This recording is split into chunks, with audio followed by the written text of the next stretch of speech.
नारायणं नमस्कृत्य नरं चैव नरोत्तमं देवीं सरस्वतीं व्यासं ततो जयमुदीरयेत् मूकं करोति वाचालं पङ्गुं लङ्घयते गिरिं यत्कृपातमहं परमानन्दमाधवं यत्कृपातमहं वन्दे परमानन्दमाधवं।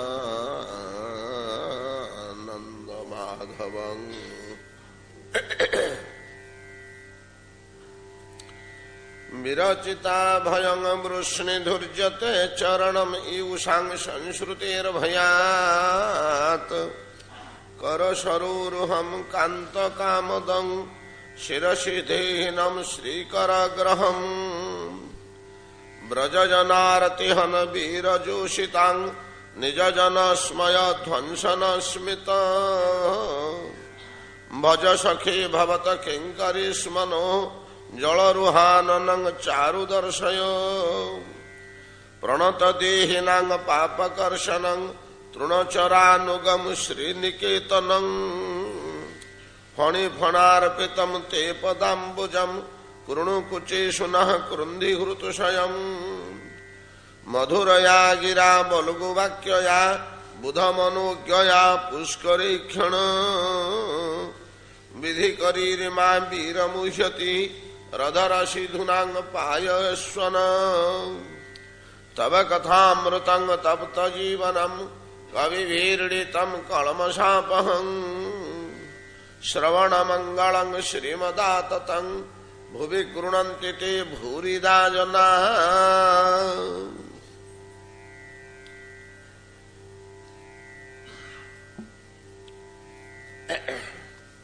ब्रजांगना मानकर मुख निश्रुत भावोद्गार वाणी भगवान श्रीकृष्ण प्रति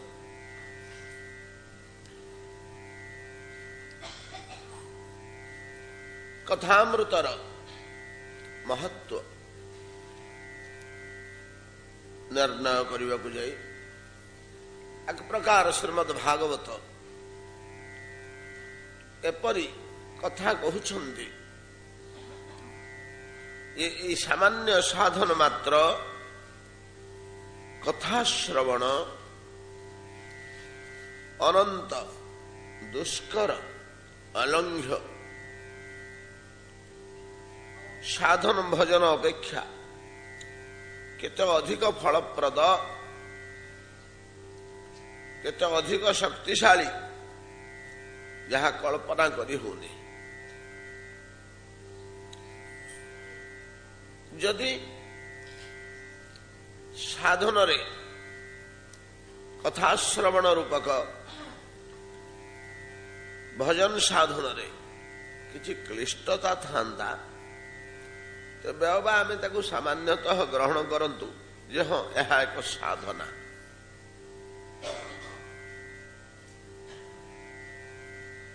श्रवण जहाँ पे कौन क्लिष्टता दूरे थाऊ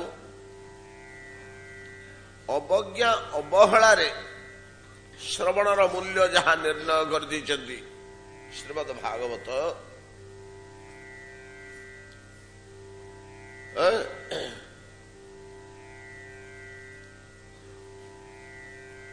तार कल्पना करने कष्ट होची यह कौन सत्य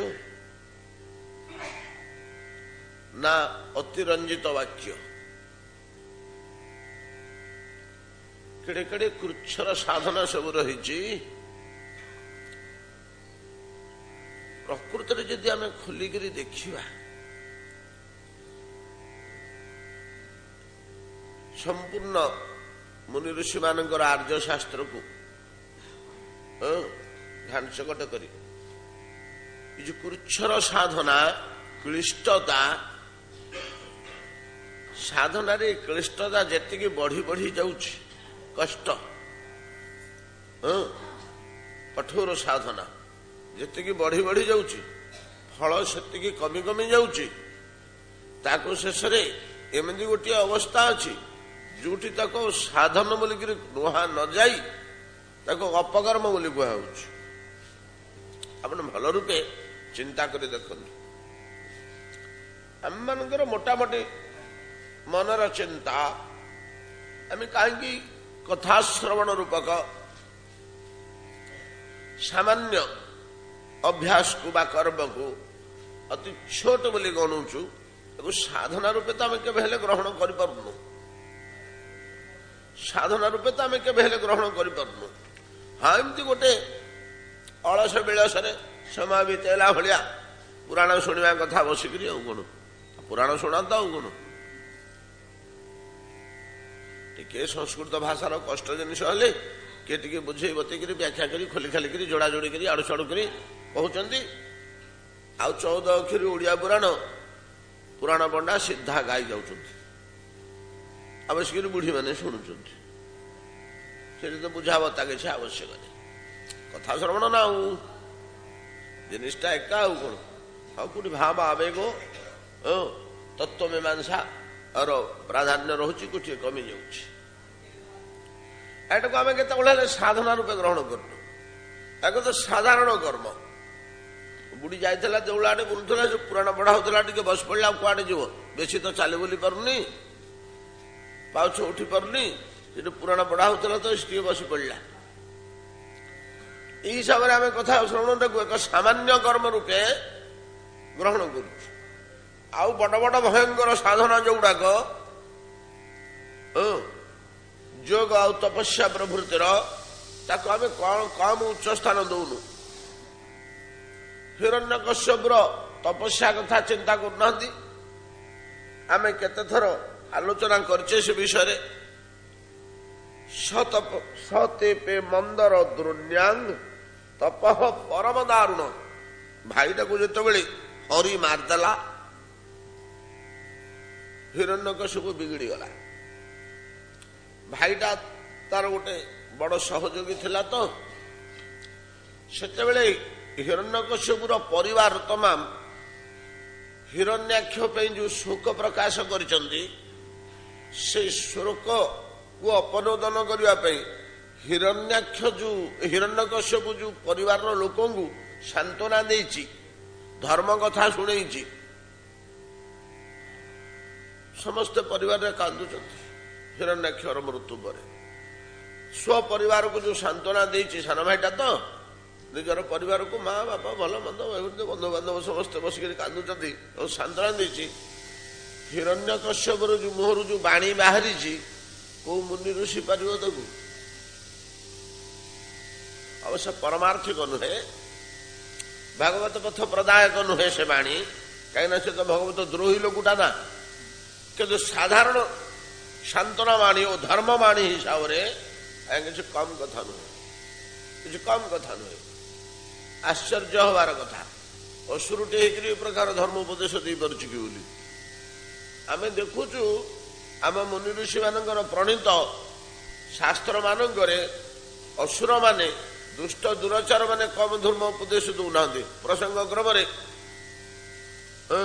बतौते कुंभकर्ण जो धर्म उपदेश देछि रावण को रावण जो धर्म उपदेश देछि तार सैन्य बाहिनी के अन्य मानू कंस जो धर्म उपदेश दूसरी अन्य मानू विशेषकर हिरण्यकश्यपुर जो धर्म उपदेश तार परिवार को सांत्वना देवाई एटा आमर ये किसी प्रयोजन आसुनी जे एमती गोटे अच्छी बोली वैशिष्ट्य से कथा पढ़ला बेले मन पड़ जाऊँ तो हिरण्यकश्यप महत उपदेश प्रदान कर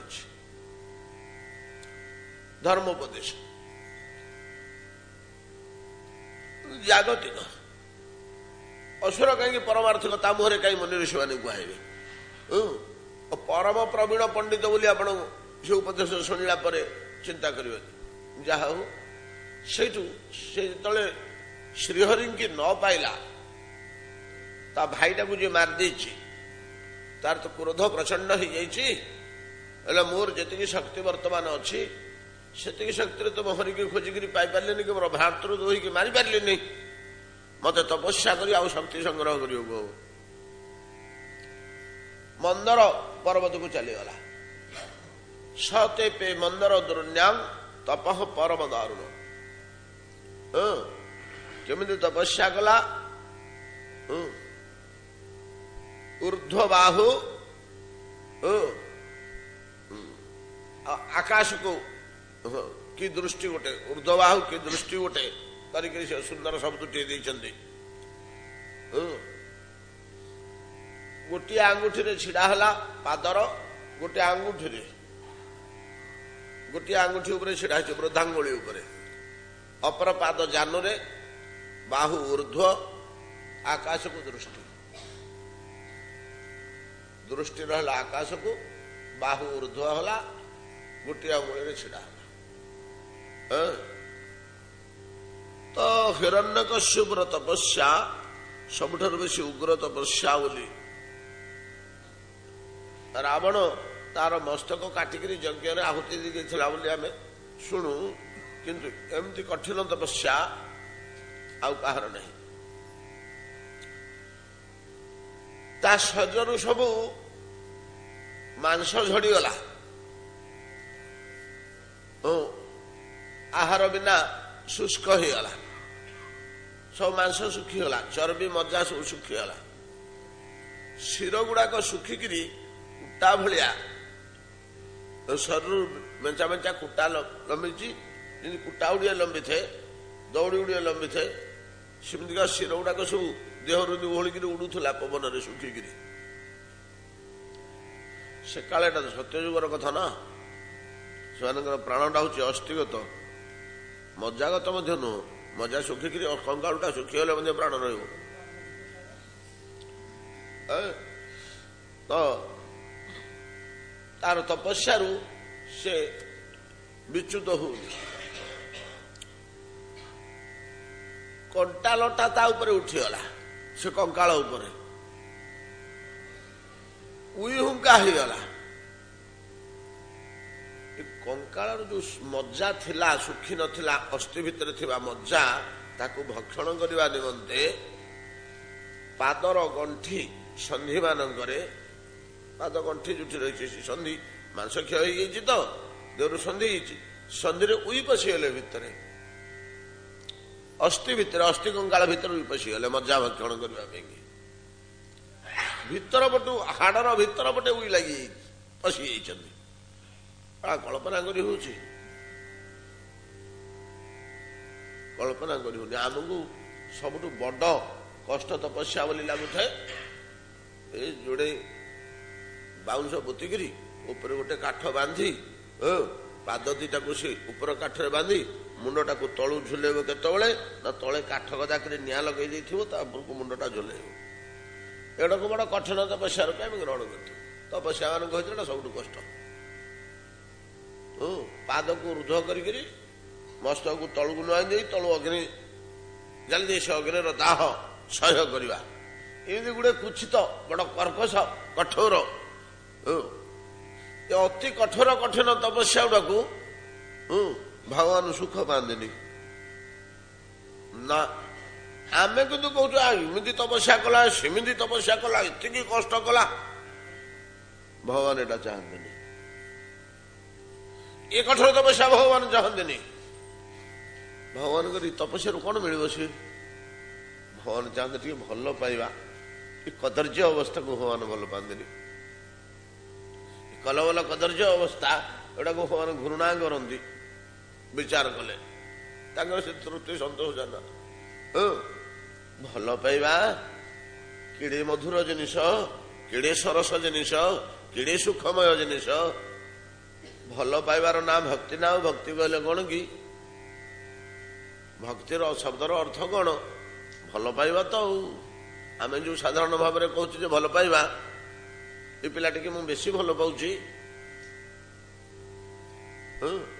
ଆମେ ଘରେ ଯାହା ବ୍ୟବହାର କରୁଛେ ସାଧାରଣ କଥାବାର୍ତ୍ତା,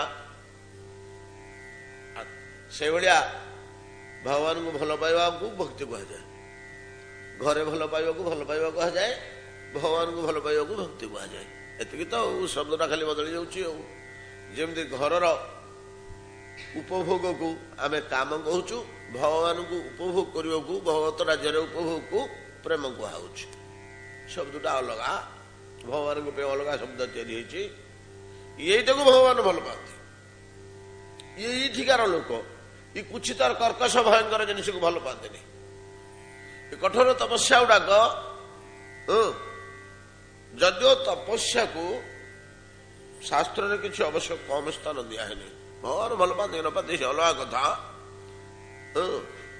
ତ ସୃଷ୍ଟିର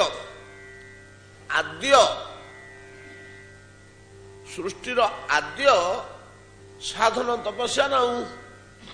ହଁ, ସୃଷ୍ଟିର ଆଦ୍ୟ ସାଧନ ତପସ୍ୟା, ସେଟା କିନ୍ତୁ ଠିକ।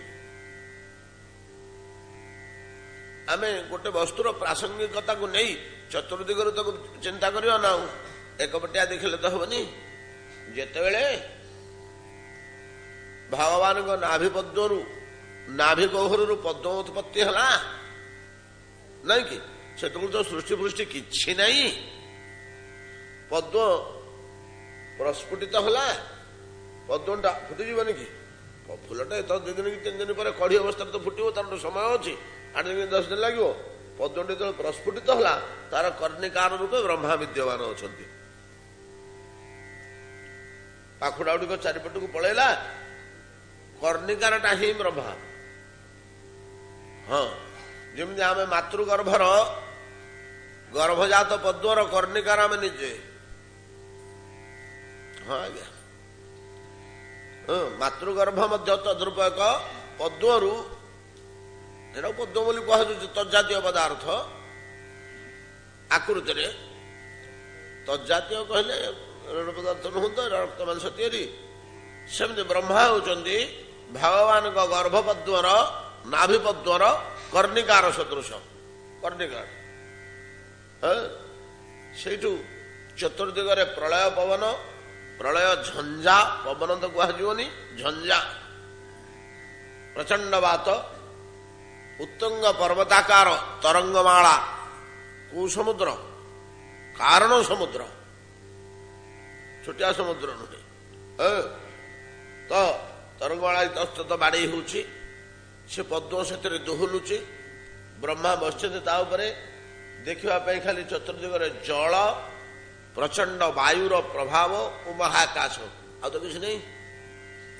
ଅବଶ୍ୟ ଏଗୁଡାକ ସବୁ ସୂକ୍ଷ୍ମ ପଦାର୍ଥ, ସ୍ଥୂଳ ଆକାଶ ନୁହଁ, କି ସ୍ଥୂଳ ଜଳରାଶି ନୁହଁ, କି ସ୍ଥୂଳ ବାୟୁ ନୁହଁ। ଏଟା ସୂକ୍ଷ୍ମ ଅବସ୍ଥା। ସେତେବେଳକୁ ସ୍ଥୂଳ ଆହୁରି ତିଆରି ହେଇନି ନାଇଁ କି, କିନ୍ତୁ ସ୍ଥୂଳଟାକୁ ଧରିକିରି ଆମେ ଧାରଣା କରିବା। ବଡ ବ୍ୟତିବ୍ୟସ୍ତ ହେଲେ, ଏକୁଟିଆଟା ସେମିତି ବହୁତ କାଳ ବସିଲା ପରେ ସେ ପଦ୍ମ ଉପରେ ବିରକ୍ତ ଲାଗିଲା, କିଛି ଭଲ ଲାଗିଲାନି। ଭାବିଲି ପଦ୍ମଟା ତ କୁଆଡେ କିଛି ନାହିଁ, ପଦ୍ମଟାର ନାଡୁଟା ତଳକୁ ଯାଇଛି, ଏଇଟା କୋଉଠି ହେଲେ ତ ଯାଇ ଲାଗିଥିବ, ସେଠି ଦ୍ୱିତୀୟ ସ୍ଥାନର ସନ୍ଧାନ ମିଳିପାରେ। ଆଉ ତ କୋଉଠି ସ୍ଥାନ ଦେଖାଯାଉନି। ପଦ୍ମର ନାଡ ଭିତରେ ପ୍ରବେଶ କଲେ 1,000 ବର୍ଷ ନା 100 ବର୍ଷ, ବ୍ରହ୍ମାଙ୍କ ବର୍ଷରେ ହେଇଥାଏ କି କଣ ହେଇଥାଏ ମୁଁ ଭଲ କରି ଦେଖିନି। 100 ବର୍ଷ ବୋଲି କୁହାଯାଇଛି। ତା ଭିତରେ ଗତି କଲେ ସେ ପଦ୍ମର ଛିଦ୍ର ଭିତରେ, ପଦ୍ମ ଭିତରେ କଣା ରହୁନି କି ନାଡ ଭିତରେ। 100 ବର୍ଷ ଗତି କଲା ପରେ ଆଉ କେତେ ଯିବେ? 100 ବର୍ଷ ଭିତରେ ଭିତରେ ପଶିଲେ ଯେ କହିଲେ ଏଇଟାର ମୂଳ ନାହିଁ। ମନେ ମନେ ସିଦ୍ଧାନ୍ତ କଲେ ଏଟାର ମୂଳ ନାହିଁ, ଥିଲେ କୁଆଡେ ଯାଇଥାନ୍ତା। କିନ୍ତୁ ଲମ୍ବିଛି, ସାଢେ ସେମିତି ଲମ୍ବିଛି, ମୂଳ ତ ନାହିଁ, ଆଉ ଏଇଟା ଅନନ୍ତ ଭାବରେ ଲମ୍ବିଛି। ଏମିତି ଗୋଟେ ମନରେ ତାଙ୍କର ଧାରଣା ହେଲା। ଫେରି ଆସିଲେ, ଫେରି ଆସିକିରି ବଡ ବ୍ୟତିବ୍ୟସ୍ତ ବିମର୍ଷ ହେଇକିରି ସେ କର୍ଣ୍ଣିକାର ଉପରେ ଚୁପ୍ ହେଇ ବସିଲେ ମନ ବ୍ୟସ୍ତତାରେ। ଏତିକି ବେଳେ ଆକାଶରୁ କଣ ଶୁଭିଲାଟି?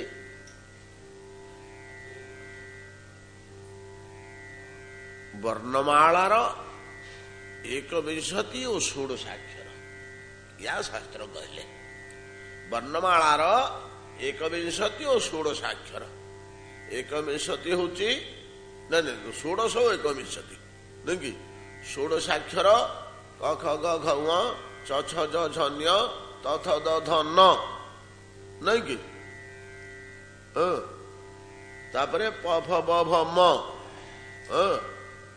16 କିଏ ହେଲା? 15 ତ ଥ ଦ ଧ ନ ତ ହେଲା 16। ସେ ହିସାବରେ ପ ହଉଛି 21। 16 21 ଅକ୍ଷର ଗୁଞ୍ଜିତ ହେଲା। ସେତେବେଳକୁ ବି ଧ୍ୱନି ସୃଷ୍ଟି ହେଇନି, ସ୍ଥୂଳ ଧ୍ୱନି। ସେ ବି ପରାକି ବସନ୍ତି ଅବସ୍ଥାରେ ଅଛି। ବୁଝିହେଉଛି? ପରାବସନ୍ତି ଅବସ୍ଥାରେ ଅଛି।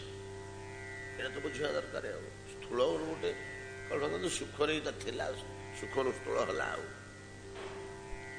ଆମେ ଯେମିତି ସୁଖରେ ଥିଲୁ, ଦେହଟା ଧାରଣ କଲା ପରେ ସ୍ଥୂଳ ହେଇକରି ଦୃଶ୍ୟ ହେଲୁ, ତା ପୂର୍ବରୁ କଣ ନଥିଲୁ କି?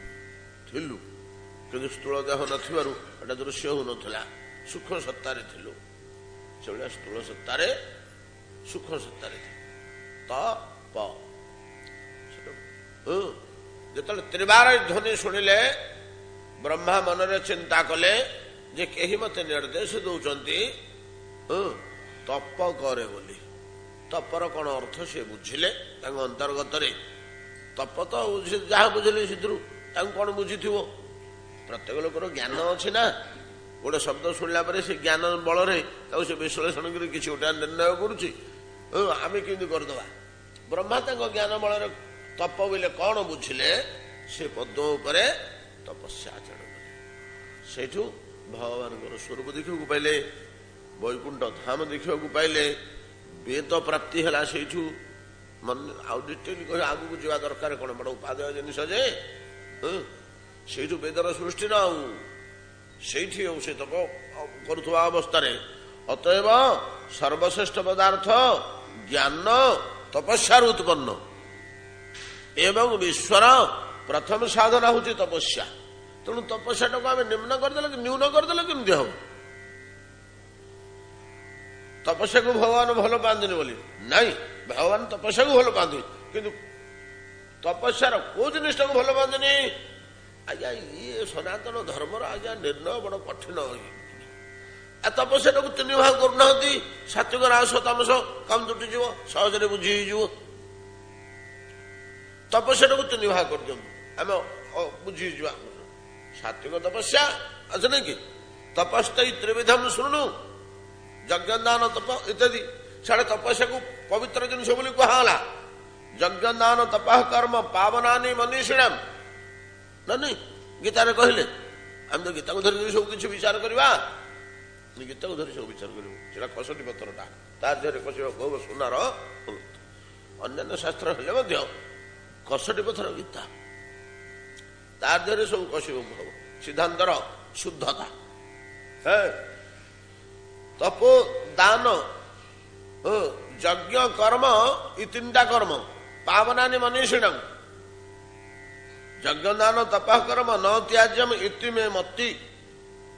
ମେ ମତି ଅର୍ଜୁନ, ଏଇଟା ମୋ ମତ। ମଣିଷ ଯୋଉଠି ମୋ ମତ ବୋଲି କହେ, ଯେତେବେଳେ ଗୁରୁତ୍ୱପୂର୍ଣ୍ଣ କଥାଟେ କହୁଛି ନା, ଆଉ ନାଇଁ କି? ମୁଁ କହୁଛି ଏଟାକୁ ଏମିତି କର, ମୋ ମତ। ପ୍ରଭୁ ତମ ମତ କଣ? ତମ ମତ ଭଗବାନଙ୍କ ମତ। ଇତି ମେ ମତି ଯଜ୍ଞ ଦାନ ତପ କର୍ମ ନ ତ୍ୟାଜ୍ୟ।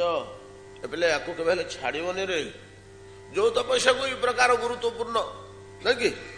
ଭଗବାନ କହୁଛନ୍ତି ତପସ୍ୟା କେବେ ହେଲେ ତ୍ୟାଗ କରିବନି, ଛାଡିବନି, ସବୁବେଳେ ତପସ୍ୟା କରୁଥିବ। ନ ତ୍ୟାଜ୍ୟ, ସିଆଡେ ବିଶ୍ୱର ପ୍ରଥମ ସାଧନ ହଉଛି ତପସ୍ୟା। ତାକୁ ଏତେ ଆମେ ଛୋଟ କେମିତି କରିଦେବା? ହଁ ଯେ ସେ ତପସ୍ୟା ତାମସ ହେଇଯାଉନି ତ? ତାମସ ତପସ୍ୟା କଣ ନା? ତାମସ ତପସ୍ୟା ଭଗବାନ କହୁଛନ୍ତି ଯେଉଁ ତପସ୍ୟାରେ ମନର ଦୃଢ଼ତା ଯୋଗୁଁ ସ୍ୱାର୍ଥ ସାଧନରେ ଶକ୍ତି ହାସଲ ପାଇଁ କିଛି ପାଇବା ନିମନ୍ତେ ନିଜ ଶରୀରକୁ ଅନନ୍ତ ଯନ୍ତ୍ରଣା ଦିଆଯାଏ ନାଇଁ କି? ଏ ଅର୍ଜୁନ, ସେ ଯନ୍ତ୍ରଣାଟା କିଏ ଭୋଗୁଛି? ମା କର୍ଷନ୍ତଂ ଶରୀରସ୍ଥଂ। ଶରୀର ଭିତରେ କିଏ ଥାଇକିରି ଦୁଃଖ ଭୋଗୁଛି, ସୁଖ ଭୋଗୁଛି? ମୁଁ। ମତେ କର୍ଷ ୟନ୍ତ। ଏଇ ଟାଇପର ଯୋଉ ତପସ୍ୟା ଗୁଡାକ, ଯୋଉଥିରେ ଆତ୍ମାକୁ ବାଧିଲା ଭଳିଆ ଯନ୍ତ୍ରଣା, ସେଗୁଡାକ ଆସୁରୀ, ଯୋଉଡାକ ରାବଣ ମାନେ ସବୁ କରୁଥିଲେ। ସେଥିରେ ବଡ ବଡ ଶକ୍ତି ମିଳେ। କାହିଁକି ନା ତପସ୍ୟାର ଗୋଟେ ଏମିତି ଗୁଣ ରହିଛି ଯେ ତପସ୍ୟାରୁ ଗୋଟେ ଅଗ୍ନି ବାହାରେ ତୀବ୍ର ହେଇଗଲେ। ସେ ତପସ୍ୟା କେନେ ଲିଭେ ନା, ସେଟା କୁଥରେ ଲିଭିବନି। ସେ ତପସ୍ୟା କେନେ ବିଶ୍ୱକୁ ଦଗ୍ଧୀଭୂତ କରି ପକେଇବ, ବହୁତ କ୍ଷତି ହୁଏ। ଏଣୁ ଡରେ ଏ ତପସ୍ୱୀ ମାନଙ୍କୁ ବ୍ରହ୍ମା ଶିବମୂର୍ତ୍ତି ଆଖି ବୁଝି ଦେଇ ପକାନ୍ତି ବିଶ୍ୱକୁ ରକ୍ଷା କରିବା ପାଇଁ, ଆଉ ସେଟାକୁ ଭଗବାନଙ୍କ ଉପରେ ପକେଇ ଦିଅନ୍ତି। କିନ୍ତୁ ଅସମ୍ଭବ ଉଡେ ଦେଇ ପକାନ୍ତି। ଏରେ ତମେ ଯାହା କଲ ବିଶ୍ୱ ତ ପୋଡ଼ିଥାନ୍ତା, ଫଳେ ପୋଡ଼ିଥାନ୍ତା। ବର୍ତ୍ତମାନ ତ ଜୀବନ୍ତ ଦଗ୍ଧ ହବ, ତମେ ଯୋଉ ମରୁଟି ଦେଲ, ଭଗବାନ ସମ୍ଭାଳିବେ। ଆରେ ତ ଅସମ୍ଭବ ମରୁଟି ଦେଇଛ, ଆଉ ସମ୍ଭାଳିବେ କଣ? ନା, ସେ ସବୁ ସମ୍ଭବ କରିବେ। କେବଳ ଭଗବାନଙ୍କ ଉପରେ ଭରସା ରଖିବେ, ମାନେ ଦେଇ ଦିଅନ୍ତି। ଏତାଦୃଶ ଯୋଉ ତପସ୍ୟା ପରମ କ୍ଳିଷ୍ଟ, ତାକୁ ଆମେ ମନେ ମନେ ଖୁବ୍ ବଡ଼ ସ୍ଥାନ ଦଉନା। ଆଉ ତପସ୍ୟା କରୁଛି, ଏମିତି ସାଧୁ ସେମିତି ସାଧୁ। ଏ ଗୋସାଇଁଜୀ ଗୁଡ଼ିକ ବଡ଼ ସୁନ୍ଦର ଲେଖିଛି ମ। ବଡ ବଡ ଜଟ ଯାହାର ଲମ୍ବ, ସେ ବଡ ସାଧୁ। ଜଟା ମାପରେ ସାଧୁର ଡେପ୍ଥ ନିର୍ଣ୍ଣୟ ହବ। ହଁ, ଲେଖା ହେଇଛି ରାମଚରିତ ମାନସ, ନାଇଁ ଗୁଡାକ। ବଡ ବଡ ଜଟ ଯାହାର ଲମ୍ବ ଥିବ ସେ ସାଧୁ। ଆଉ ଜ୍ଞାନୀ ଯିଏ ବାଗବେତଣ୍ଡା କରି ସମସ୍ତଙ୍କୁ ଗାଳି ଫାଳି ଦେଇକରି ଫଜିତ କରି ହଟେଇ ଦେଇ ପାରୁଥିବ, କଥାରେ ଯାହା କିଏ ପାରୁନଥିବେ, ସେ ସବୁଠୁ ବଡ ଜ୍ଞାନୀ। ଏସବୁ ନିର୍ଣ୍ଣୟ ଅଛି କଳିକାଳରେ। ସେ ଲୋକମାନେ ସେଇ ହିସାବରେ ସିନା ଆମେ କଳିକାଳର ଲୋକ ବୋଲି ଆମେ ଗ୍ରହଣ କରୁଛୁ ତପସ୍ୟାଟାକୁ। କିନ୍ତୁ ଭଗବାନ ତପଟା କୋଉ ପର୍ଯ୍ୟନ୍ତ ଉତ୍ତମ, ତପର ଗୋଟେ ସୀମା ଅଛି। ତାହା ସାତ୍ବିକ ଅବସ୍ଥାରେ ହିଁ ଶରୀରକୁ ଟିକେ କଷ୍ଟ ହେଲେ ହଉ ପଛେ ସେଟା ସିନା ଗ୍ରହଣୀୟ। ଏଇ ତପସ୍ୟା ପ୍ରଭୃତି କଠୋର କର୍କଶ ସାଧନକୁ ଆମର କଳି କଳୁଷିତ ଚିତ୍ତ ସାଧନ ରୂପେ ଗ୍ରହଣ କରିଛି। ଆଉ କଥା ଶ୍ରବଣ,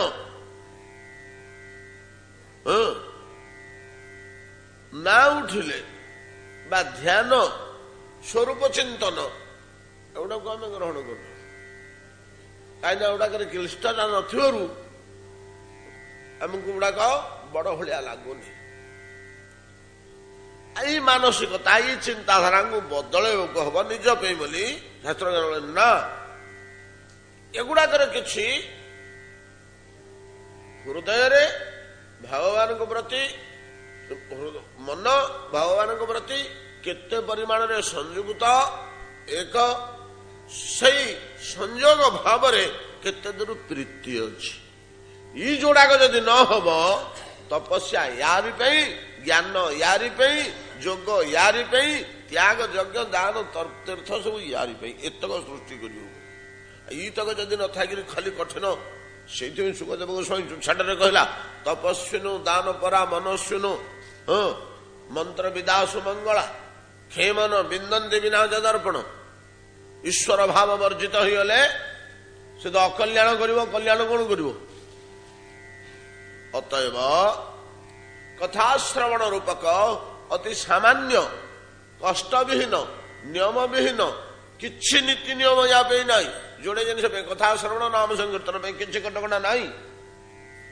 ଏଇଟା କେମିତି ଜିନିଷ ଯେ ୟା ପାଇଁ କିଛି କଟକଣା ରଖା ହଉନି? ହୋ, କୌଣସି କଟକଣା ୟାକୁ ନଷ୍ଟ କରିଦେଇ ପାରିବ ନାହିଁ। କେଡ଼େ ଅସାମାନ୍ୟ ପଦାର୍ଥ ଦେଖିଲେ। ଆପଣ କୌଣସି ନିୟମ ନଥାଇକି ତପସ୍ୟା କରିପାରିବେ, କୌଣସି ନିୟମ ନଥାଇକି ପୂଜା କରିପାରିବେ, କୌଣସି ନିୟମ ନଥାଇ ଯଜ୍ଞ କରିପାରିବେ ଆପଣ ଇଚ୍ଛା ଅନୁସାରେ? କଣ ଭଗବାନ କହିଲେ? କହିଲେ ନା, ହେଇପାରିବନି ସେମିତି।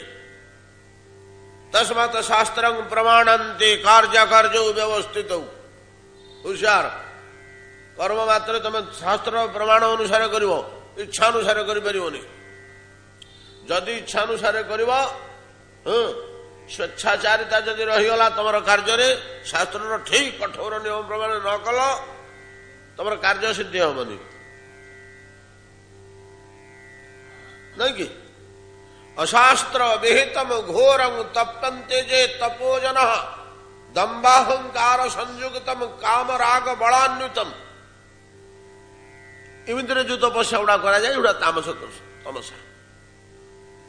ଯାହା ହଉ, ଇଏ ଆଖିକି ଆମର ବଡ ବଡ ଦିଶୁଥିଲେ ମଧ୍ୟ ଭାବହୀନ ଏଡିଗଡିକି ସାମୁକା ସିନା ହେଇଛି, ତା ଭିତରେ ମୋତି ନାହିଁ। ଯୋଡ଼ିକି ସାମଗାଟିଏ ପଡିଛି ସେଠି ମାଟିଆ ରଙ୍ଗର, ତା ଭିତରେ ମଟର ଭଳିଆ ମୋତିଟିଏ ଅଛି।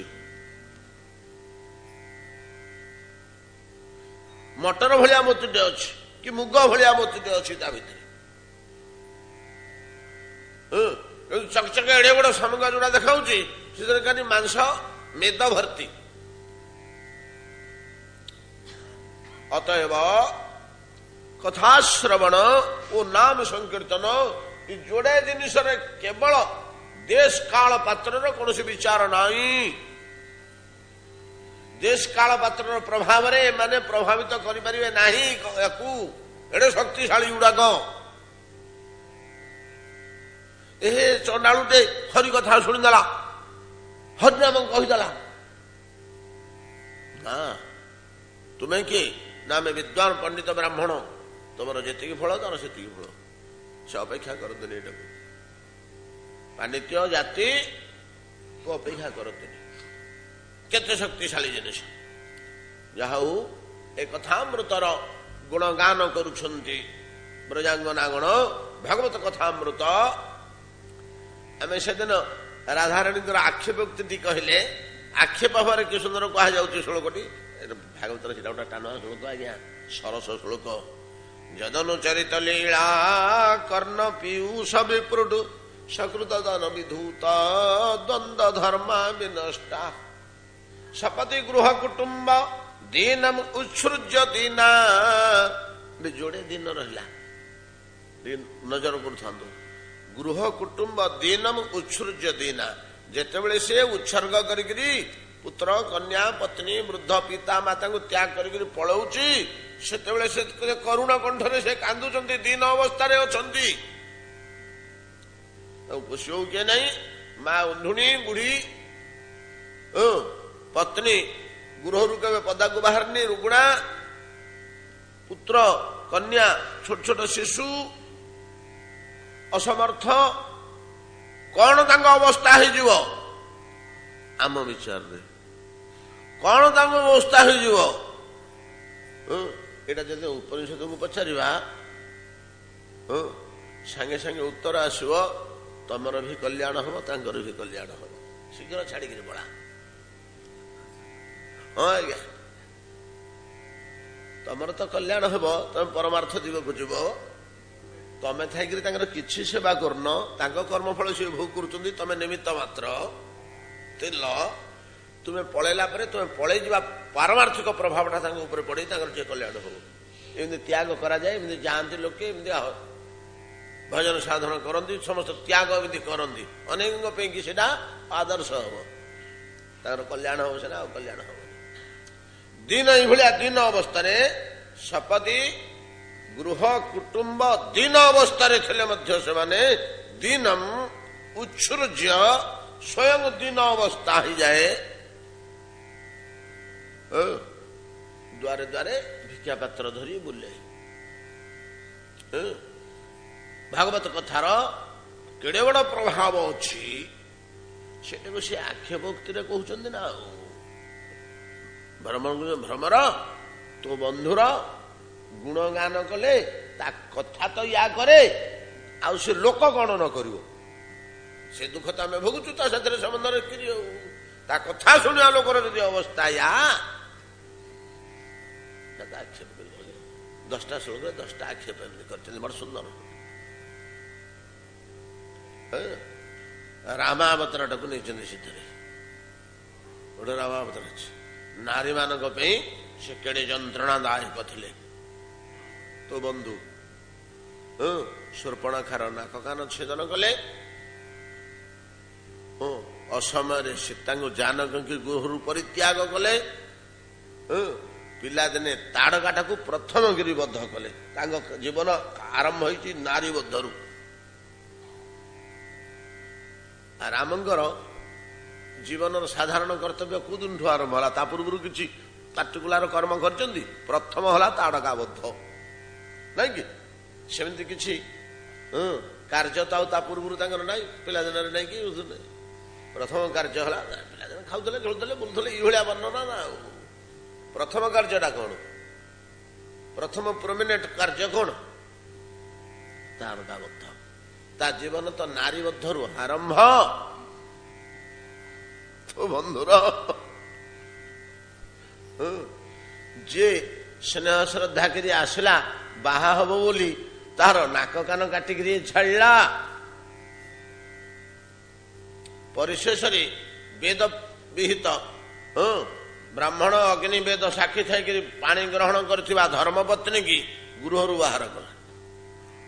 ଏଇ ତ ତୋର ବନ୍ଧୁର କାର୍ଯ୍ୟ ଆଉ ଆମେ ତ ନ ଜାଣିକିରି ଗୋଟେ ତା ସାଥିରେ ଗୋଟେ ସମ୍ବନ୍ଧ ରଖିଦେଇଛୁ। ଆମେ ତ ନାରୀ ଗୁଡାକ ଆଉ ତେଣୁ ଯାହା ପାଇବା କଥା ତ ଭୋଗୁଛୁ ଆଉ।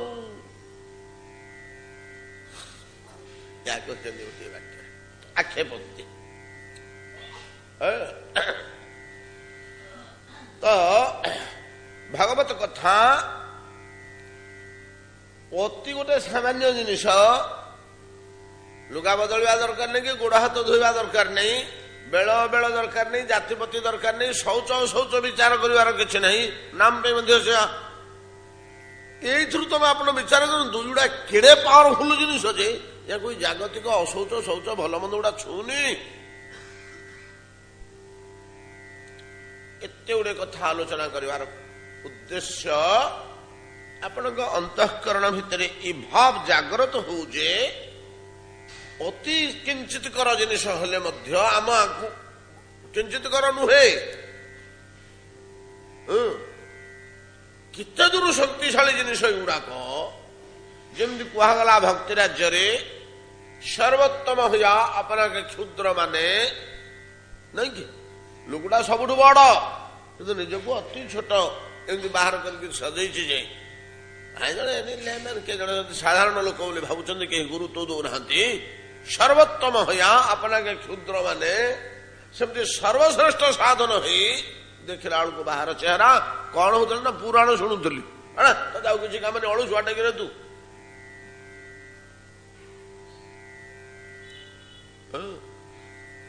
ଯାହା ହଉ ସେଇ କଥାମୃତ କଣ କହୁଛନ୍ତି ଶ୍ରବଣ ମଙ୍ଗଳମ୍ ତବ କଥାମୃତଂ ଶ୍ରବଣ ମଙ୍ଗଳମ୍। କେମିତି ମଙ୍ଗଳ ହଉଛି ଆମେ ଆଲୋଚନା କରିଛେ ଗୋଟିଏ ଯୋଡି ଯଜ୍ଞପତ୍ନୀ ମାନଙ୍କ କ୍ଷେତ୍ରରେ ଦେଖିଲୁ ଯେ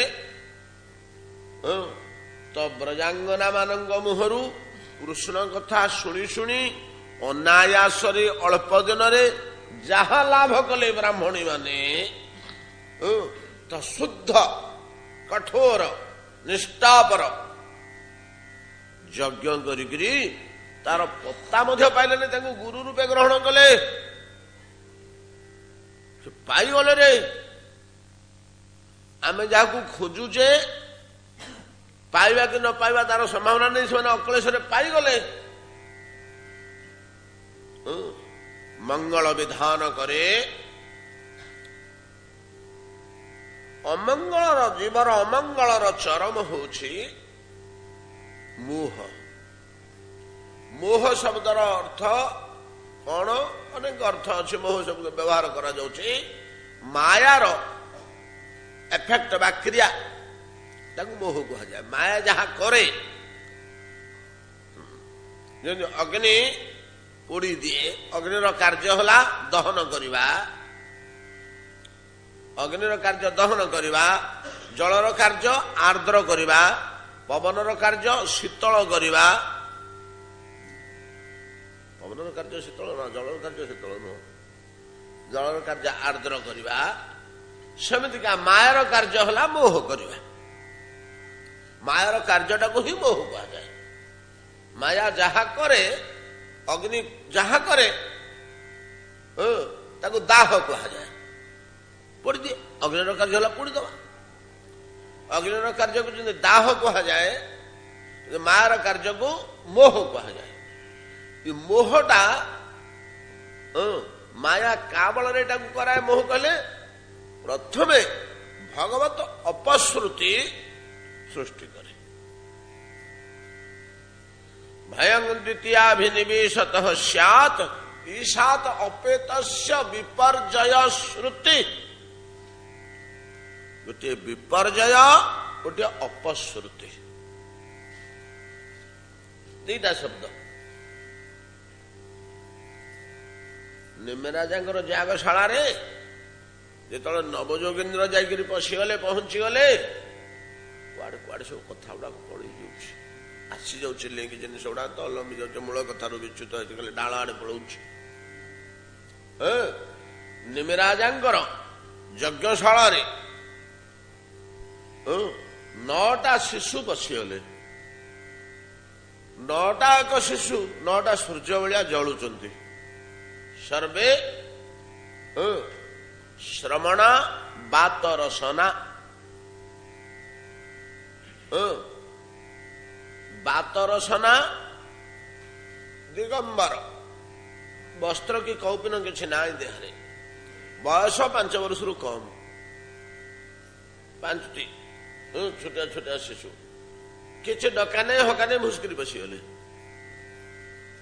କିନ୍ତୁ ନିମିରାଜା ଥିଲେ ଶକ୍ତିଶାଳୀ ଲୋକ, ଯେମିତି ଦେଖିଦେଲେ 9ଟା ଏମିତି ଜ୍ୱଳନ୍ତ ସୂର୍ଯ୍ୟ ଭଳିଆ ପଶି ଆସୁଛନ୍ତି ଶିଶୁ, ସେ ଛଟକରି ଜାଣିଦେଲେ ଏଗୁଡାକ ଭଗବାନଙ୍କର ପାଖ ଲୋକ। ସେ ତାଙ୍କ ଜ୍ଞାନ ବଳରେ ଜାଣିଦେଲେ, ତାଙ୍କର ସେ ଶକ୍ତି ଥିଲା, ସେ ଜାଣୁଥିଲେ ଏଗୁଡାକ ଭଗବାନଙ୍କର ନିକଟତମ ଲୋକ ହେଇଥିବେ, ନହେଲେ ଏମିତି ଏଗୁଡାକ କାହା କଥାରେ। ନିମିରାଜା ତ ନିଜ ଆସନ ଛାଡି ଛିଡା ହେଇ ପଡିଲେ, ମୁନି ଋଷି ସମସ୍ତେ ଛିଡା ହେଇ ପଡିଲେ। ସେଠି ବର୍ଣ୍ଣନା ଅଛି, ସେ ଯାଗଶାଳାର ଯୋଉ ଅଗ୍ନି ମାନଙ୍କୁ ଆବାହନ କରାହେଇକି ବିଭିନ୍ନ କୁଣ୍ଡରେ ବିଭିନ୍ନ ଅଗ୍ନିଙ୍କୁ ଉପାସନା କରାଯାଉଥିଲା, ମନ୍ତ୍ର ବଳରେ ଅଗ୍ନିମାନେ ଠିଆ ହେଇ ପଡିଲେ, କୁଣ୍ଡ ଭିତରୁ ଅଗ୍ନିମାନେ ଠିଆ ହେଇ ପଡିଲେ, ୟାଙ୍କୁ ମର୍ଯ୍ୟାଦା ଦେବା ପାଇଁ ଆସନ ପରିତ୍ୟାଗ କରି ଶରୀର ଉତ୍ଥାପନ କଲେ, ଶିଖା ରୂପେ ଠିଆ ହେଇଗଲେ, ଅଗ୍ନି ଶିଖା ରୂପେ ସବୁ କୁଣ୍ଡ ମାନଙ୍କରେ। ତାଜ୍ଜୁବ ହେଇଗଲେ ନିମିରାଜା। ଏବଂ ଚତୁର ନିମିରାଜା ମନେ ମନେ ସାଙ୍ଗେ ସାଙ୍ଗେ ନିଷ୍ପତ୍ତି ନେଇଗଲେ, ଏଗୁଡାକୁ ଜଗତରେ ବାନ୍ଧି ରଖିବା ପାଇଁ କୌଣସି ଉପାୟ ନାହିଁ। ଏଗୁଡାକ ଜୀବ ନିକଟରେ ଯେତେ ଅଧିକ ସମୟ ରହିଯିବେ ଜୀବର ସେତିକି ପରମ କଲ୍ୟାଣ। ମିନିଟିଏ ରହିଲେ ଯେତିକି କଲ୍ୟାଣ, 1.5 ମିନିଟ୍ ରହିଗଲେ ତତୋଧିକ କଲ୍ୟାଣ, 2 ମିନିଟ୍ ରହିଗଲେ ତତୋଧିକ କଲ୍ୟାଣ। ଯାହା ପାଖରେ ଯୋଉ ସ୍ଥାନରେ ମାନେ ଅଟକି ଯିବେ କିଛି ସମୟ, ତ ଏଗୁଡାକୁ କିଛି ଅଧିକା ସମୟ ଧରି ରଖିବାର ଉପାୟ କଣ? ଖାଇବା ଲୋଭ ଦେଖେଇବା, ରହ ବିରି ବଟା ହଉଛି, ଆଉ ଚକୁଳି ତିଆରି କଲେ ଖାଇବ ଯିବ, ବଟା ସରିନି, ଆହାର ଲୋଭ, ବସ୍ତ୍ର ଲୋଭ, ସୁବର୍ଣ୍ଣ ଇତ୍ୟାଦି ଧନ ଲୋଭ, କି ଲୋଭରେ ୟାଙ୍କୁ ପ୍ରଲୋଭିତ କରି କଣ କଲେ ମାନେ ଟିକେ ଅଟକି ଯିବେ? ଗୋଟିଏ ଦିନ କେବଳ ଭଗବତ କଥାରେ ପୋଷି ଦେଲେ ଆଡା ବୁଲିଯିବେ, ସବୁ ରହିଯିବେ କିଛି ସମୟ, ଆଉ କିଛି ୟାଙ୍କୁ ବାନ୍ଧିକି ରଖିପାରିବନି, ଆଉ କୌଣସି ବସ୍ତୁଙ୍କୁ ବାନ୍ଧିକି ରଖିପାରିବନି। କାହିଁକି ନା ଏଗୁଡାକ ତ ସାଧୁ ଗୁଡାକ, ୟାଙ୍କୁ ସତ କଥାରେ କେବଳ ବନ୍ଧା ଯାଇପାରିବ ସିନା, ଏଗୁଡା ଭଗବତ ପରାୟଣ ଲୋକ ଗୁଡାକ ହେଇଥିବାରୁ ଭଗବାନଙ୍କ କଥାରେ କେବଳ ବାନ୍ଧି ହେଇକରି ସିନା କିଛି ଅଧିକା ସମୟ ରହିଯାଇପାରିବେ, ଅନ୍ୟ କୌଣସି ଉପାୟରେ ୟାଙ୍କୁ ଅଟକାଇ ହବ ନାହିଁ। ମୁଁ କଣ ଡାକିଥିଲି ନା ଜାଣିଥିଲି? ଯେମିତି ଚଟକିରି ଆବିର୍ଭାବ ହେଇଛନ୍ତି ସେମିତି ଚଟକିରି ଅନ୍ତର୍ଧ୍ୟାନ ହେଇଯିବେ। ତେଣୁ ନିମିରାଜା ଆଉ କାଳ ବିଳମ୍ବ ନ କରି ତାଙ୍କ ହାତ ଯୋଡିକିରି ଆଜ୍ଞା 9 ଜଣଙ୍କୁ 9ଟା ପ୍ରଶ୍ନ ପଚାରିଦେଲେ। କେଡେ ଚତୁର ଲୋକଟା ହୋ! ଏ ନବଯୋଗୀନ୍ଦ୍ରଙ୍କ ଅପେକ୍ଷା ନିମିରାଜାଙ୍କୁ କୋଟି ଧନ୍ୟବାଦ ମୋ ଅନ୍ତଃକରଣରେ ମୁଁ ପ୍ରଦାନ କରେ ସବୁବେଳେ। ତେଣୁ ଏଗୁଡାକ ମୁଁ କାହିଁକି ଏତେ ତା ଭିତରୁ ବାଛିକିରି ବାହାର କରି କହୁଛି ଗୁରୁତ୍ୱ ଦେଇକିରି ଏଇ ଯୋଉ କଥା ଗୁଡାକ। ନିମିରାଜାଟା କି ଭଳିଆ ଲୋକ ଦେଖନ୍ତୁ, ତାଙ୍କୁ ଅଟକେଇକି କିଛି ସମୟ ଅଧିକା ସମୟ ରଖିବା ନିମନ୍ତେ ତାଙ୍କୁ ଭଗବତ କଥା ପଚାରିଦେଲେ, ସେ ବାନ୍ଧି ହେଇକିରି ସିଧା ରହିଯିବ, ଉଠିକିରି ଯାଇପାରିବେ। 1000 କାମ ଛାଡି ଥାଉ, ଜଳିଯାଉ, ପୋଡିଯାଉ, ସେମାନଙ୍କର ଆଉ ଭଗବତ କଥାର ଏମିତି ଗୋଟେ ଶକ୍ତି ଅଛି, ଆପଣ ଯଦି ସେଇଥିରେ ବିଭୋର ହୋଇ ରହିଗଲେ ଆପଣଙ୍କ କୌଣସି କାମ ସେଟା ଆପେ ସମାଧାନ ହେଇଥିବ। ତୁ ମୋ କାମ କରେ, ମୁଁ ତୋ କାମ କରିବି, ଏ ହଉଛି ଭଗବାନଙ୍କର ପ୍ରତିଶ୍ରୁତି। ତୁ ମୋ କାମ କରୁଥା, ତୋର କଣ କାମ ବାକି ଥିଲା କି? ହଁ ଆଜ୍ଞା, ସେଇ କାକୁଡି କିଆଟା ଖୋସିବାର ଥିଲା, ଘାସ ଉପଡେଇକିରି ଖତ ଦେବି, ମୁଁ କରିଦଉଛି। ଭଗବତ କାମରେ ଯେ ସମୟ ବିନିଯୋଗ କରେ ତା କାମ ଗୁଡ଼ିକ ସେ ନିଜେ କରନ୍ତି। ତା କାମ କେବେ ଅଟକେ ନା। ଆମର ଗୋଟେ ସାଧାରଣ ଧାରଣା, ଯେମିତି ସେଦିନ ଆମେ ଆଲୋଚନା କରୁଥିଲେ ଉପନିଷଦ ବାଣୀ ରୁ ବୋଧେ ଅଳ୍ପ ଦିନ ତଳେ, ସିଆଡେ ଆଉ ଥରେ ପଳେଇବା, ସିଆଡୁ ଗୋଟେ ଶାଖା ଫେରେ ବାହାରିବ। ନବଯୋଗୀନ୍ଦ୍ର 9ଟି ପ୍ରଶ୍ନ ପଚାରିଦେଲେ। ପ୍ରଥମ ପ୍ରଶ୍ନ ପଚାରିଛନ୍ତି ଏଇ କଥା, ଜୀବକୁ ଏତେ ଭୟ କାହିଁକି ଜଗତରେ? ଭୟଂ ଦ୍ୱିତୀୟାଭିନିବେଶତଃ ସ୍ୟାତ୍ ଈଶାତ ଅପେତସ୍ୟ ବିପର୍ଯ୍ୟୟ ଶ୍ରୁତି। ଆମକୁ ଏତେ ଭୟ କାହିଁ ଜାତ ହଉଛି? ଆମେ କୋଉଥରେ ବଞ୍ଚିଛେ? କେବଳ ଭୟରେ ଅଛି। ନ ଖାଇଲେ ମରିଯିବି କି? ଦ୍ୱାର ନ ପକେଇଲେ ଚୋର ପଶିଯିବ କି? ସୁଇଟର ନ ପିନ୍ଧିଲେ ଚଦର ଘୋଡେଇ ନହେଲେ ଶୀତ ହେଇଯିବ କି? ଛତା ନ ନେଲେ ଓଦା ହେଇଯିବେ କି? ଜୋତା ନ ନେଲେ ପାଦ ଇନଫେକ୍ସନ ହେଇଯିବ କି? ଅନନ୍ତ ଭୟରେ ପୁଣି ଆମେ ଏଗୁଡା ଜାଣିପାରୁନେ। ମ ଏ ଖୋଳି ତାଡ଼ିକିରି ମୁନି ଋଷିମାନେ କିନ୍ତୁ ଆମକୁ ମନେ ପକେଇ ସତ କଥା। ଆମେ ପୁଣି ଜୀବନ ସାରା ଖାଲି ଭୟରେ ଥରୁଛେ। ଯାହା କରୁଛେ ଭୟରୁ ରକ୍ଷା ପାଇବା ପାଇଁ।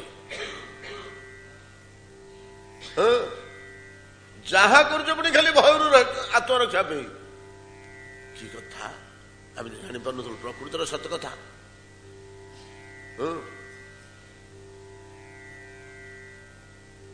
ଯାହା ଆମେ କରୁଛେ ଭୟରୁ। ଭୟ ପୁଣି ନଥିଲେ ଆମେ କିଛି କରନ୍ତେନି। ସବୁ କରୁଛେ ଭୟରୁ। ଗୋଟେ କଥା କହିଲେ ଯୋଉଟା ଭୟ ନଥାଏ କିଛି କରୁଛେ, ଭୟ ନାହିଁ ବୋଲି। ପରମାର୍ଥ କାର୍ଯ୍ୟ ଛଡା ଆଉ ଆମ ପାଇଁ ପରମାର୍ଥ କାର୍ଯ୍ୟଟା ଆମେ ଭୟରୁ କରୁଛେ। ବଡ ବଡ ମନୁଷ୍ୟ କଥା ଛାଡି ନିଷ୍କାମ ପରମାର୍ଥ କାମ ଗୁଡାକ ମଧ୍ୟ ଆମେ ଭୟରୁ କରୁଛେ। ବାକି ଯାହା ବି ତ ଯେମିତି ରାଜା କେମିତି ଛତ୍ର ଲୋକ ପଚାରୁଛନ୍ତି, ଆଜ୍ଞା ଯୁବକ ଏତେ ଭୟ କାହିଁକି? ଯେମିତି ଗୋଟେ ପ୍ରଶ୍ନ ପଚାରିଥିଲେ ସନାତନ ଗୋସ୍ୱାମୀ ରୂପ ଗୋସ୍ୱାମୀ ପାଦ, କୋ ନାମୀ କେନ আমায় ଯାରେ ତା ପତ୍ର ମତେ କାହିଁକି ଦୁଃଖ ଦିଆ ହଉଛି? ମୋର କୋଉଠି ଭୁଲ ରହିଲା କି କଣ ହେଲା? କାହିଁକି ମତେ ଦୁଃଖ ଦିଆହଉଛି? ଭୁଲ କଥା କିଛି ନାହିଁ। କେନ ଆମର ଯାରେ ତା ପତ୍ର ତ୍ରିତାପର ଜ୍ୱାଳାରେ ମତେ କାହିଁକି ପୋଡା ହଉଛି? ମତେ ତା ଉତ୍ତର ଦିଅନ୍ତୁ। କଣ ହେଲା ଯେ ମତେ କାହିଁକି ଦୁଃଖ ଦିଆହଉଛି? ସେମିତି ସେ ପଚାରୁଛନ୍ତି ଯେ ଭୟ କାହିଁକି ଜୀବକୁ? ଆମେ ଯାହା କରୁଛେ ଭୟରୁ।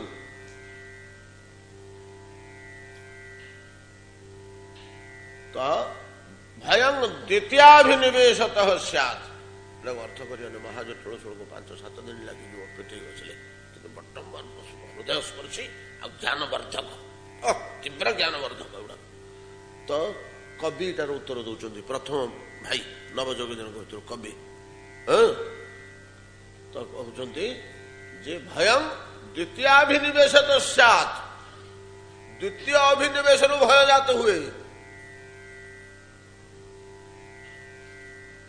ଦ୍ୱିତୀୟ ଅଭିନିବେଶରୁ ଭୟ ଜାତ ହୁଏ। ଭୟଂ ଦ୍ୱିତୀୟାଭିନିବେଶତଃ ସ୍ୟାତ୍। ଦ୍ୱିତୀୟ ଅଭିନିବେଶ କଣ? ନା ଯୋଉଟା ସତ୍ୟ ସେଇଟାକୁ ଛାଡି ଦେଇ ଯୋଉଟା ସତ୍ୟ ନୁହେଁ ସେଇଟାକୁ ସତ୍ୟ ବୋଲି ମାନିଯିବାଟା ଦ୍ୱିତୀୟ ଅଭିନିବେଶ। ବସ୍ତୁ ସତ୍ତା ଏକ, ସେଇଟାକୁ ଛାଡି ଦେଇ ଗୋଟେ 2 ନମ୍ବର ବସ୍ତୁଟାକୁ ଆମେ ସତ୍ୟ ବୋଲି ଗ୍ରହଣ କରି ଯାଇଛେ। ସତ୍ୟ କଣ? ବ୍ରହ୍ମ ଈଶ୍ୱର ଏକମାତ୍ର ଗୋଟିଏ ପଦାର୍ଥ ସତ୍ୟ। ସତ୍ ସେଇ ଗୋଟିକ ନାଇଁ କି? ସତ୍ ଚିତ୍ ଆନନ୍ଦ। ଓಂ ତତ୍ ସତ୍। ବୈଦିକ ମନ୍ତ୍ରଟା କଣ? ଓಂ ତତ୍ ସତ୍। ସେଇଟା ହିଁ ସତ୍, ଗୋଟିଏ ଜିନିଷ। ସେଇଟାକୁ ଛାଡି ଦେଇକିରି ଅନ୍ୟ ଗୋଟେ ବସ୍ତୁକୁ, ଅନ୍ୟ ବସ୍ତୁ ଗୁଡାକୁ, ଦ୍ୱିତୀୟ ବସ୍ତୁଟାକୁ ଆମେ ସତ୍ ବୋଲି ଗ୍ରହଣ କରିଦେଇଛେ ଭୁଲ ବଶତ ନାଇଁ କି? ଦ୍ୱିତୀୟ ଅଭିନିବେଶରୁ ଭୟ ଜାତ ହଉଛି। ପ୍ରଥମ ଅଭିନିବେଶଟାରେ ଭୟ ନାହିଁ। ଭୟଂ ଦ୍ୱିତୀୟାଭିନିବେଶତଃ ସ୍ୟାତ୍। ଆଜ୍ଞା ଦ୍ୱିତୀୟ ଅଭିନିବେଶ ବୋଲେ କଣ? ନା ଈଶାତ ଅପେତସ୍ୟ।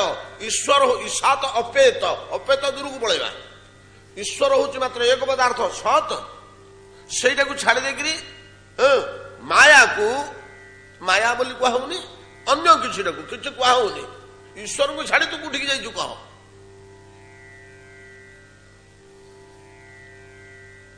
ସେଇଟା ହଉଛି ଦ୍ୱିତୀୟ ପଦାର୍ଥ। ପ୍ରଥମ ପଦାର୍ଥ ହଉଛି ଈଶ୍ୱର। ସେଇଠୁ ଦୂରେଇ ଯାଇଛୁ। ଆଜ୍ଞା କେମିତି କଣ ହେଲା, କେମିତି ଗଲି ମୁଁ? ଏଠି ଟିକେ ମନ ନେଇକରି ଶୁଣିବ ଝିଅ ମାନେ, ବଢିଆ ଜିନିଷ। ଈଶ୍ୱରଙ୍କଠୁ ଦୂରେଇଲା କ୍ଷଣି ଯୋଡେ ଜିନିଷ ଜାତ ହଉଛି।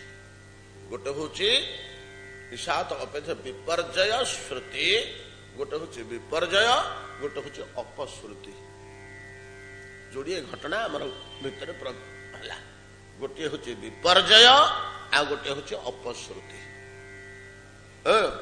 अपश्रुति आ विपर्जय विपर्जय शब्दटार अर्थ आम बुझुचे हे भयंकर बात्यार सब विपर्जय हो गला नहीं कि ठीक सही अर्थ अपश्रुति कहले कौन अपश्रुति तो ईश्वर को भूली जावाटा हूँ अपश्रुति आउटे बाटर शुणु ईश्वर को तो भूली गले ईश्वर तो अपेत हो गला अपश्रुति हूँ आ विपर्जय हूँ आउटे जो थे आमको भल हम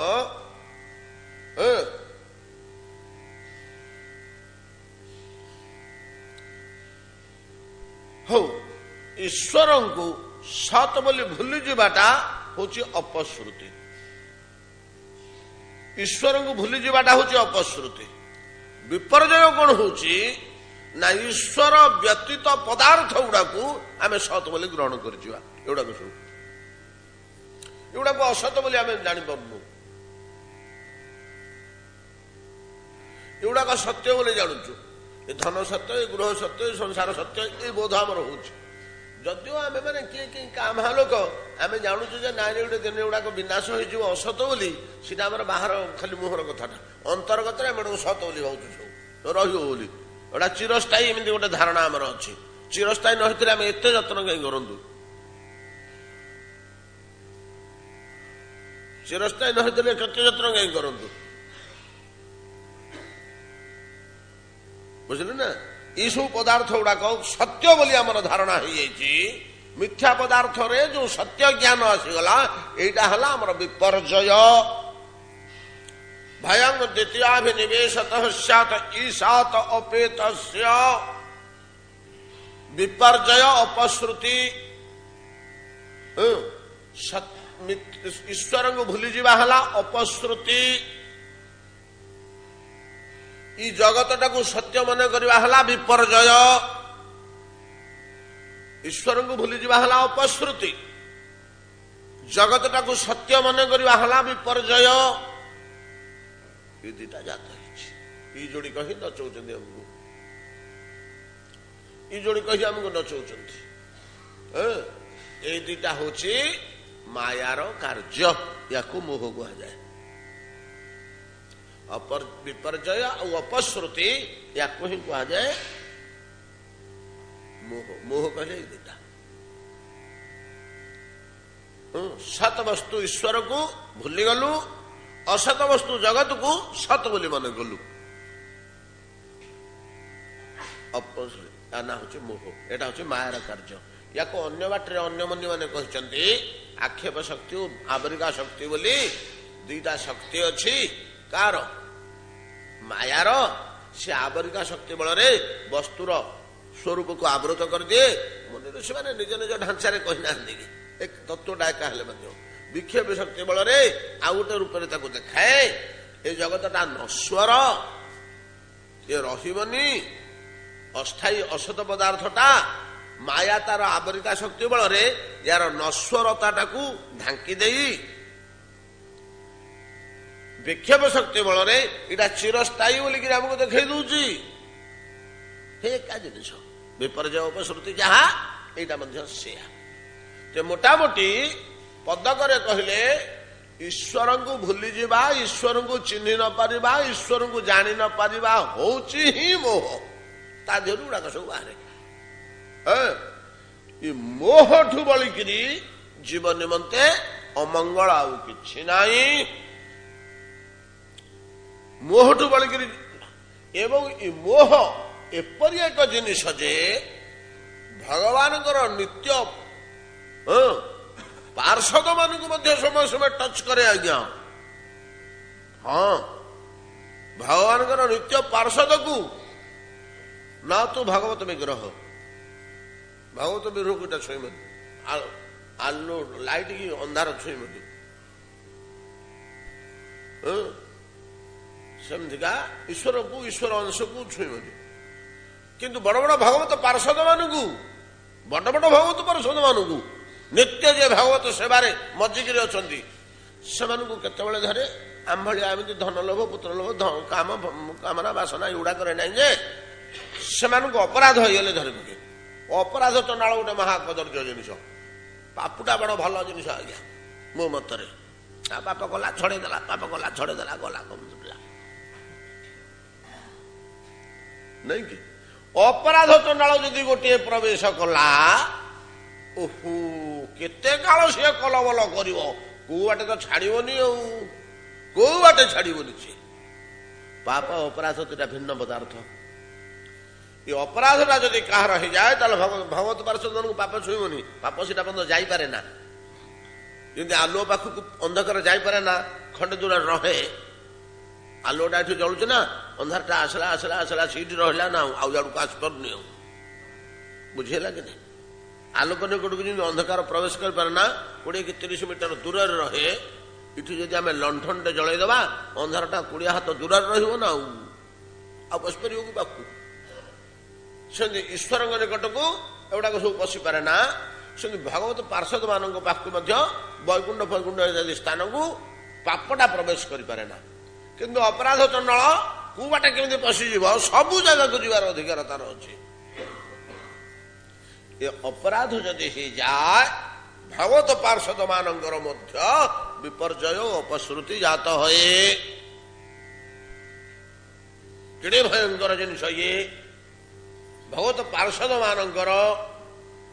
ଆଜ୍ଞା ଭଗବତ ପାର୍ଷଦ ମାନଙ୍କ ଭିତରେ ଭଗବାନଙ୍କର ସବୁଠୁ ନିକଟତମ ପାର୍ଷଦ କିଏ କହିଲେ? ଯେତେ ଅଛନ୍ତି ଗରୁଡ। ଗରୁଡ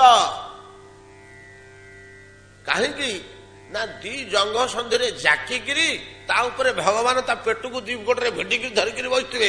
ଏତିକି ନିବିଡ଼ ସଂଶ୍ଳିଷ୍ଟ ଅବା ଲକ୍ଷ୍ମୀ କି ରାଧାରାଣୀ କି ବାହୁରେ ଆଲିଙ୍ଗନ କରୁଥିବେ, ଗରୁଡଟାର ପେଟକୁ ଗୋଡରେ ଆଲିଙ୍ଗନ କରିକି ବସିଛନ୍ତି, ନାଇଁ ଚାରିଆଡୁ ଗୁଡେଇକିରି, ନହେଲେ ପଡିଯିବେନି ଉପରୁ, ଖସି ପଡିବ। ଜୋରରେ ଉଡିଗଲା ବେଳେ ଗୋଡକୁ ଛନ୍ଦିକିରି ଭିଡିକିରି ଧରିଥିବେ ତା ପେଟ ତଳେ ଭର୍ତ୍ତି କରିକିରି, ଯେତେବେଳେ ତା ପିଠରେ ବସୁଛନ୍ତି। ଆପଣଙ୍କ ମାନଙ୍କ ଭିତରେ ହିମାଳୟ ଯାଇଛନ୍ତି, ଘୋଡାରେ ବସେଇ ଦେଲେ ଆପଣଙ୍କର ଅବସ୍ଥା କଣ? ଭିଡିକିରି ଗୋଡରେ କେମିତି ଘୋଡା ପେଟକୁ ଧରୁଛନ୍ତି ଆପଣ ମାନେ, କାଳେ ପଡିଯିବ ବୋଲି। ଭଗବାନଙ୍କର ସହ ଏତିକି ନିବିଡ଼ ଟଚ୍ ସ୍ପର୍ଶ ଆଉ କାହାର ଅଛି? ଆମେ କହିବା ଯେ ବ୍ରଜାଙ୍ଗନା କି ନହେଲେ ସେ ସେଟା କଣ ପାର୍ଶ୍ୱ ଦେଖି ସେଟା ତ ଭଗବତ ଅଂଶ ଗୁଡାକ ଫାଳେ ପାର୍ଶ୍ୱ ଦେଖି ଗରୁଡ। ନନ୍ଦ ସୁନନ୍ଦ ହୁଅନ୍ତୁ, ଜୟ ବିଜୟ ହୁଅନ୍ତୁ, ନହେଲେ ଆଉ ଯେ କିଏ ହୁଅନ୍ତୁ, ଏମାନେ ସମସ୍ତେ କଣ କରୁଛନ୍ତି? ଈଶ୍ୱରଙ୍କର ସେବା କଲେ ମଧ୍ୟ ଦୂରେଇକି ରହୁଛନ୍ତି ନା। ଆଉ ଶରୀର ସହିତ ଶରୀରର ଏତେ ନିବିଡ଼ ସଂଯୋଗ ନାଇଁ। ଯାହା ଉପରେ ବସୁଛନ୍ତି, ଗରୁଡ ପିଠିରେ ବସୁଛନ୍ତି ଟିକେ ଘଣ୍ଟା ଘଣ୍ଟା ଧରି, ଏତିକି ନିବିଡ଼ ସ୍ପର୍ଶ ସେ ପାଉଛି, ଭାଗବତ ସ୍ପର୍ଶ। ତାଠୁ ବଡ ପାର୍ଷଦ ଆଉ କିଏ ଅଛି? କେହି ନାହାନ୍ତି। ଏଇଭଳିଆ ଭଗବତ ପାର୍ଷଦ। ଆଚ୍ଛା ଆଉ ଗୋଟିଏ କଥା, ଭଗବାନଙ୍କର ଆଉ ସେ ଗୋଟିକ ଗାଡି ଆଜ୍ଞା, ଆଉ ତାଙ୍କୁ ଭଡା ଗାଡି ମଧ୍ୟ କିଏ ଦେବେନି। କୁଆଡେ ଯା ଆସ କରିବା ପାଇଁ ସେ ଗୋଟିଏ ଗାଡି। ଲୋକ ଅଛନ୍ତି କାହାର 3ଟା ଗାଡି, କାହାର 5ଟା ଗାଡି, କାହାର 7ଟା ଗାଡି। ହ্যাঁ ନିଜ ଗାଡି ଖରାପ ହେଲେ ଗୋଟେ ଭଡା ଗାଡି ନେଇକିରି ପଳେଇବେ। ଭଗବାନଙ୍କୁ କିଏ ଭଡା ଗାଡି ଦେବେନି। କାହିଁକି ନା ଆପଣଙ୍କ ଲୋଡ ନେଇପାରିବନି, ଆମ ଗାଡି ନଷ୍ଟ ହେଇଯିବ। କିଏ ନେଇପାରିବ କି? ଭଗବାନଙ୍କ ଲୋଡ ଆଉ କିଏ ନେଇପାରିବନି ଗରୁଡଙ୍କ ବ୍ୟତୀତ। ତେଣୁ କେହି ଭଡାକୁ ଦେବେନି ତାକୁ, ସେ ଗୋଟିକ ଗାଡି। ଏଇଭଳିଆ ପାର୍ଷଦ ଭଗବାନଙ୍କର। ସେ ମଧ୍ୟ ମୋହଯୁକ୍ତ ହେଇ ପଡିଲେ ଏକଦା, ସେ ମଧ୍ୟ ମୋହଯୁକ୍ତ ହେଇ ପଡିଲେ।